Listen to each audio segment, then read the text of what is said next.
আমার কখনো কোনো আফসোস নেই, কারণ আমি কোনোদিন চিন্তাও করিনি। আমার কাছে খালি চিন্তা করতাম, আমার আব্বা ছিলেন আমার, মানে চাইতেন যে আমি ভালো অভিনেত্রী হই, আমার বাবাই চাইতেন। আমার মা কখনো এগুলো পছন্দ করতেন না, আর আব্বার ভয়ে বলতেও পারতেন না যে আমার মেয়েকে দিব না।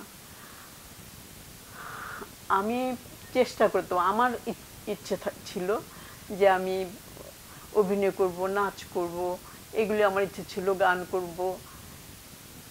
চেষ্টাটা আমার ছিল বেশি, আর আমার আব্বার ছিল।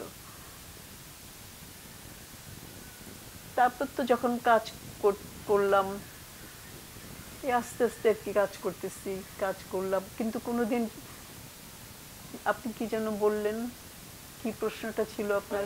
কোনো আফসোস বা অপ্রাপ্তি আছে কিনা আপনার, বা কোনো ইচ্ছা স্বপ্ন আছে কিনা আপনার চলচ্চিত্র ঘিরে? আমার কোনো, আমাকে নিয়ে, আমার আমার ব্যাপারে এমন কোনো চরিত্র আমি করতে পারি নাই, বা আমি সব রকম চরিত্র করেছি। আমার কোনো আফসোসই নেই যে আমি আমি আমি একদম আমাকে ঘিরে কেন চিন্তা করলো না। আমি কখনো আমাকে নিয়ে ভাবিনি যে আমার এই এই এই অভিনয়টা আমার বাকি আছে, এটা করতে হবে। আর মানুষ তো অনেক কিছু চায়, মানে একটা স্বপ্ন থাকে যে আমি আমি এখন এই এই আমি আমাকে এখন এই এই এই আমি বুঝিয়ে বলতে পারতেছি না।